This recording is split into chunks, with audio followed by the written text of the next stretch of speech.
Benny wants a little part of the 1969 baseball season.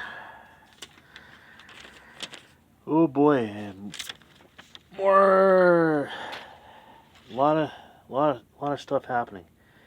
Star on January 21st was Stan Musial and Roy Campanella. Roy Campanella voted into the Hall of Fame by the Baseball Writers Association. February 2nd, Stan Lowalski. No, that's Stan Lowalski. No, February 2nd, Stan Lowalski and Wade Hoyt are voted into the Hall of Fame by the Special Veterans Committee. February 17th, spring training opens with about 400 players who boycotted over pension fund impasse. Yeah, players are wanting a pension fund, and I guess the owners weren't allowing it. February 26th, the boycott ends when the owners accept most of the players' terms. Interesting. March 1st, Mickey Mantle officially retires. There it is. There was that one. Quite a bit happening on April 8th as 4 new teams open the season. And first one at Shea Stadium, Dan McGinn hits Montreal's first home run. At Anaheim, Mike Hegan hits Seattle Pilots' first home run. Let's not confuse the Seattle Pilots with the Seattle Mariners. Also at San Diego, Ed Spicio hits the Padres' first home run. Get one at home, sure. And at Kansas City, the Royals win 4-3 over Minnesota in 12 innings. Lou Piniella of the Royals gets the first KC hit and scores the first run. April 11th, Pilots win the first home game 7-0 over Chicago at Six Stadium. SIK''S. I don't know how they got some of these stadium names, but whatever. April 13th, Mike Flory hits Kansas City's first home run at Oakland.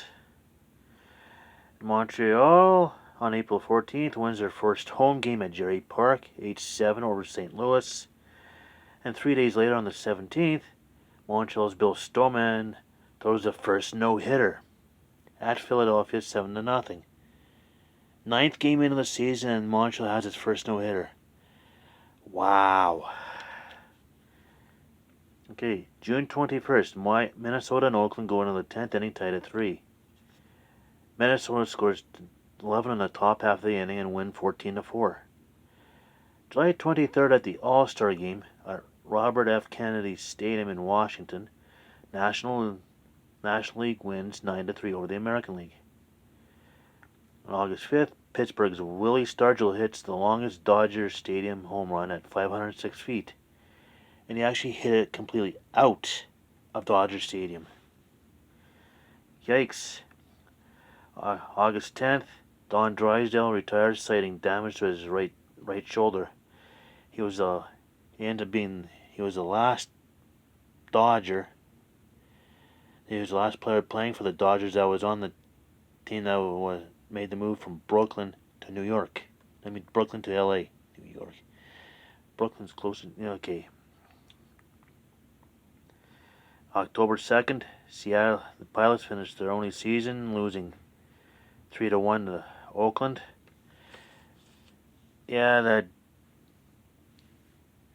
that got real weird after the season. They ended up moving to Milwaukee literally 1 or 2 days before the 1970 season starts, and it was like, needless to say, it got turned into a bit of a gong show. But yeah, the only season in Seattle, and Pilots are gone. Anyways, we'll get to it is Rod Carew of Minnesota, .332 batting average, led the American League. Harmon Killebrew of Minnesota hit 49 home runs, which led the majors, and had 140 RBIs, which also led the majors. Denny McLain of Detroit, 24 wins, led the American League. Dick Bosman of Washington, 2.19 ERA, led the American League. And Sam McDowell of Cleveland, 279 strikeouts, led the majors. National League, Pete Rose of Cincinnati, 348 average, led the majors. William McCovey of San Francisco had 45 home runs, which led the National League, and had 126 RBIs, which also led the National League. Tom Seaver of the Mets, 25 wins, led the majors. Juan Marichal of San Francisco, 2.10 ERA, led the majors. And Ferguson Jenkins of Chicago, 273 strikeouts, led the National League. Yeah, and our Canadian pitcher Ferguson Jenkins did pretty good for himself. Now we go to the season standings, and we start with the American League in the East Division. Baltimore goes 109 and 93. Detroit finished second at 90 wins and 72 losses, 19 back. Boston goes 87 and 75, 22 back. Washington goes 86 and 76, 23 back. New York goes 80 and 81, 28 and a half back. Yeah, the Yankees are still not that good. Cleveland goes 62 and 99, 46 and a half back. Now we do the American League West Division. Minnesota, 97 and 65, takes the division. Oakland finishes second at 88 and 74, 9 back. California goes 71 and 91, 26 back. Kansas City goes 60. The Royals, first season 69 and 93, 28 back. Chicago goes 68 94, 29 back, and Seattle Pilots in their only season 64 98, 33 back. National League. Go do the National League East. New York Mets. Yes, New York Mets. New York Mets. 100 wins, 62 losses. Fastest expansion team to win the division. 8 seasons. Oh, and they're not done yet either. Chicago finished second at 92 and 78 back. After having a monumental collapse as they were leading in late August and early September, and they just gassed it. Pittsburgh goes 88 and 74, 12 back. St. Louis goes 87 and 75, 13 back. Philadelphia goes 63 and 99, 33 back. The Montreal Expos go 52 and 110, 48 back. Now we do the National League West. Atlanta goes 93 and 69, takes the division. San Francisco goes 90 and 72, 3 back. Cincinnati goes 89 and 73, 4 back. Los Angeles goes 85 and 77, 8 back. Houston goes 81 and 81, 12 back.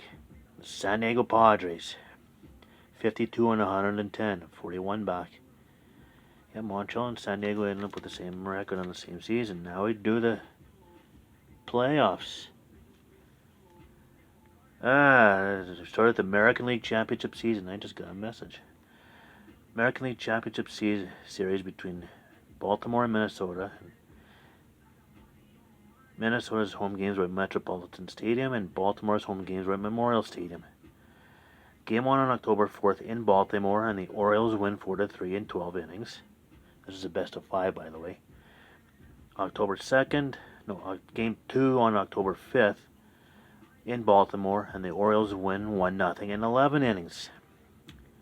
Can they finish the sweep? Game 3 on October 6th in Minnesota, the Orioles 11, Twins 2, finishing the 3-game sweep. So Baltimore's off to the World Series. Who will they face? Let's do the National League. New York Mets versus Atlanta Braves, and the Mets home games were at Shea Stadium, and Atlanta's home games were at Atlanta Fulton County Stadium. Game 1 on October 4th. Mets in Atlanta. Mets 9, Atlanta 5. Game 2 on October 5th in Atlanta, Mets 11, Braves 6. And Game 3 on October 6th in New York, Mets 7, Atlanta 4. Also completing a 3-game sweep. So the Mets end up being the fastest expansion team to win the National League pennant at 8 seasons. But they're not done yet. World Series between the Mets and the Orioles.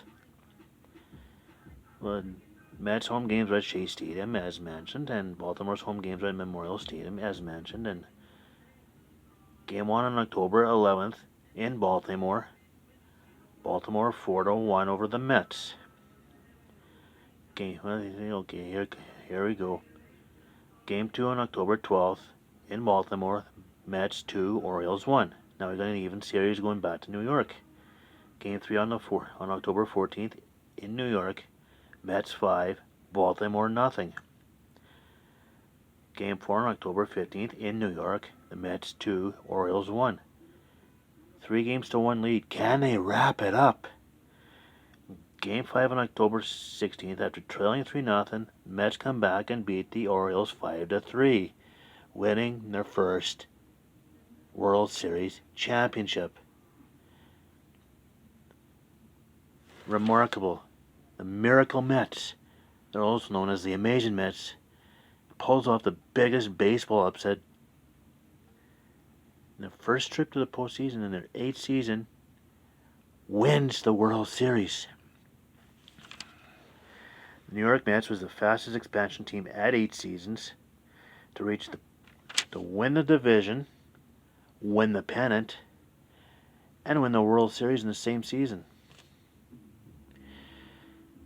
Amazing. Amazing. Simply amazing. Yeah, that's what the Mets were. The Amazing Mets.